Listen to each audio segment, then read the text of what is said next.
Alright guys, today we go ahead and talk about a sneaky stack that I actually like for week 1 for DFS. So let's go ahead and get right into it.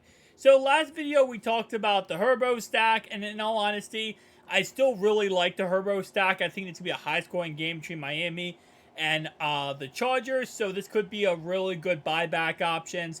But the sneaky stack I really like is probably one that not many people are going to talk about, and it's the Geno Smith stack. The reason why I don't think many people are going to talk about it is because you look at last year and how he ended. He didn't really put up much fantasy points. He had a couple crazy days, obviously, again, versus the LA Rams, versus the Raiders here, and a couple pretty decent games. And, of course, he had his crazy game versus the Detroit Lions. So with all the other quarterbacks right now going to week 1, Lamar Jackson is going to be chalk. Jalen Hurts is going to be very chalky. Justin Fields, I feel like for the most part, he could be chalky because a lot of people believe he's going to go off week 1. I think Geno Smith might fall under the radar. He's also 6,100, so he's a little bit more of a budget option, which I do like. And as you know, if you can get a great day from a guy who costs 6,100, that just means you can put more money elsewhere around your lineup so that you can actually get a couple of these other star playmakers who can go off. So let's talk about the stack, okay? So starting off right away, I don't really love the Kenneth Walker in any way with Geno Smith. I love playing Kenneth Walker one-off in this lineup because I think the Rams are going to try to tank, but not in this week 1. Now keep in mind that yes, Walker is still kind of dealing with groin injury. The problem with my issue with Walker, other than the fact, again, he's a pure runner, not a pass catcher, is they drafted Zach, and I don't know how to say his last name, I'm not going to lie to you, but they drafted Zach in this last draft. So there's going to be some, not splitting of carries, I think it is Kenneth Walker's team, but there's going to be some carries that Zach's going to get. And again, as always, with running backs, it's like the most annoying position ever because they can always be goal line vultures. And if there's a goal line vulture, you're going to end up losing, points if, let's say, for example, Zach comes in and gets a touchdown. We saw last year, DJ Dallas actually got some pretty decent amount of carries. Now, of course, we did have Kenneth Walker dealing with injuries, and that, of course, is going to be another thing. Now, again, the reason why I'm not going Kenneth Walker in this stack is, if you didn't ask my last video or any of my videos, pretty much I never like to go with a running back and a quarterback stack. And the reason why is because usually one or two will have a big game. So either the quarterback has a big game or the running back has a big game. The only exception to that rule is, of course, Austin Eckler and Christian McCaffrey, because they could have crazy through the air wide receiver numbers, and it helps out my quarterback. So for this stack, I actually, surprisingly enough, really like the fact that Metcalf and Lockett are very cheap. And I didn't say very cheap, but they're a lot cheaper than I feel like they're going to be week 2, week 3 of the season. Jackson Smith-Njigba is dealing with injuries from preseason. He's expected to avoid the IR, but I am not touching him in a 10-foot pole here. So, honestly, I'm not against the idea of going... I did not mean to click on him. I'm not against the idea of going with a double stack here with Geno Smith, with DK Metcalf, and Tyler Lockett. I think that could be a nice little, week 1 stack. And my guess is, I don't think Geno Smith is going to do what he did last season for the whole year. But I think he's going to start off the year real hot, right? He's going to start off the year playing, really good football. And that could help out immensely when it comes to this week 1 matchup. Now, here's the thing I have the problem with, right? Whenever I do a stack, I like to have a buyback option, right? So a buyback option means I like this game and I like where it's heading. So I do a buyback option because I want more, value from that game. I want more, points from that game. Now, the problem with the Rams is they are, again, like I said, in kind of tank now mode. They're not really in a mode where they're going to go out there and do crazy things, right? They want to lose. I honestly think they kind of want to be in that Caleb Williams sweepstakes.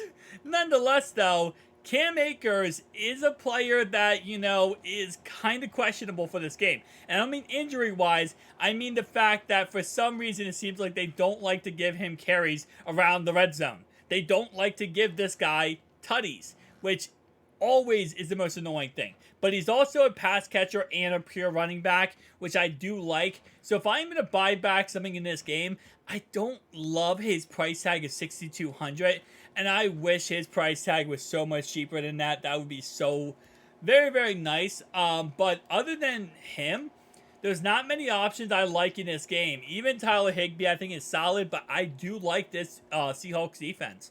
So I'm going to go with Cam Akers here. A little bit more expensive on my buyback option here. Again, I'm just hoping he falls in the end zone, gets 21 carries, and, they call it a day on that. I'm not expecting too much. And again, like I said, whenever I create my lineups, I like to have players that are home run hits, players that are consistent, guaranteed points, and sometimes it's kind of a boomer bust type of guy. But again, when you're making your lineup, you want to have your lineup based and set around, so it's evened out. You don't want to just have all home run guys, because guess what? If it doesn't work, then, or let's say half of them work, but half of them don't work, you're going to lose because half of your lineup did not hit. So you want to have some guarantees and some boomer bust home run guys. All right, so the next guy I want to talk about is going to be Ravens wide receiver. I talked about him last video, but I'm sorry, I cannot get away from the Zay Flowers. 4,000 is so beautiful for him. That is such a good price tag.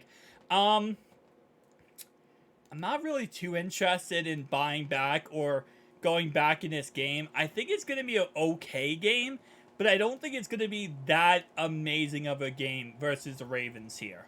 Now, Dalton Schwartz does interest me, but here's my problem with Dalton Schwartz, okay? Is the fact that Dalton Schwartz is going against Roquan Smith and Patrick Queen. And he's going to be covered by those two pretty much the whole entire game. So that's going to be my problem with this week 1 matchup. If I'm trying to buy back in, it would probably be Dalton Schwartz, but I don't even like him because I think he's not going to be able to do much in this game upcoming. Especially, again, if he does get targeted heavily by the guy I just said, Patrick Queen and Roquan Smith. For defense, I'm going to go for a little bit more of a budgety defense, I will say. Don't really like that. I would say overall wise, I might honestly. This is good. This can be risky here. Chicago versus the Packers. This might be a full instinct, just my personal opinion. But if Jordan Love struggles in that game, and again, the Bears are going to run the ball with Justin Fields, that could be an interesting game to watch. So that could be an interesting game where the defense actually, makes plays. I know the Bears will have the best defense of all time, but they might be able to play pretty solid in that game. Now, I will say, overall-wise, Mark Andrews should be ready for week 1. No problem at all. There's some problems, apparently, he had in training camp, but it looks like he's okay to play. Kind of going down this list here. Tight end wise, there's not many tight ends I love week 1. I might go Dalton Schwartz just for the buyback option. He is also a new player on that team. Freiermuth interests me a lot this year, but I don't know if he interests me week 1 versus Fred Warner. That's my problem. Fred Warner is going to be covering him one-on-one. David Ochoku, I'm not interested versus Jermaine Pratt and Logan Wilson. I might just go with... I'm going to go with Dalton Schwartz. I don't like that. I don't like that one. I think I'm going to go with Dallas Goedert here. He goes against New England. New England is going to be good week 1, okay? Their defense is always pretty solid. But Bill Belichick usually likes to scheme out certain players. So they're going to scheme out either A.J. Brown or they're going to scheme out Devonta Smith. And that could leave Dallas Goedert open on a lot of plays to get some free yardage. So let me go with my second money back here. And to be honest, let's see if we got any cheap options. I'm kind of in the ballpark range here. Tyler Agnew is this cheap? Holy crap. Is that because of Bijan Robinson? Hang on. I have not even looked at the price tag of Bijan or either of them. Bijan is $8,000. That is absolutely crazy. Because I'll be honest with you, I think Agnew and Patterson could easily have better numbers. And isn't serious, but the plan to be patient. Okay. Well, if Cordell Patterson does miss time in this game or doesn't play this game in the end, I love Agnew. At 5,400, that's a steal. Listen, at the end of the day, I know that, yes, Bijan is the number 1 running back now up for their team. But I'll be honest with you, I could definitely see them splitting carries a lot in this game, almost 50-50 in all honesty. Especially because Carolina, they have a pretty good defense. They should be able to kind of shut down the receiving core for the Carolina Panthers. No, I don't know. I'm not going with him, and the only reason why is because I do like him, but now I'm thinking about that Panthers defense is actually pretty decent, and I don't know if I want to take that because again, like I said, what I have right here, I want really realistically speaking, this running back 2 slot, I kind of want to go more for a home run hit. I would go with Aaron Jones, but wouldn't work out because of the defense. And I do think he's gonna have a good day, but not that great. I don't want to go Kenneth Walker here. I might go. How is Javonte? Said may have a light workload to start of the season. Yeah, I'm not really interested too much in him. Samaje Perine does interest me a lot, especially if there was a light workload for Javonte Williams. Samaje, they just picked him up. He's 5,100. He could be a pretty solid play, especially because Sean Payton is known for running 2 running backs. That's literally why Samaje Perine picked Denver when he got the same exact offer from Cincinnati, was because he said himself that Sean Payton told him that he's going to run 2 running backs and he's going to get plenty of time in that offense. And I'm actually I'm not against going with him right there. And I think our last pick we're going to go with here, let me get out of that. I got 7,000. I might go Stevenson here.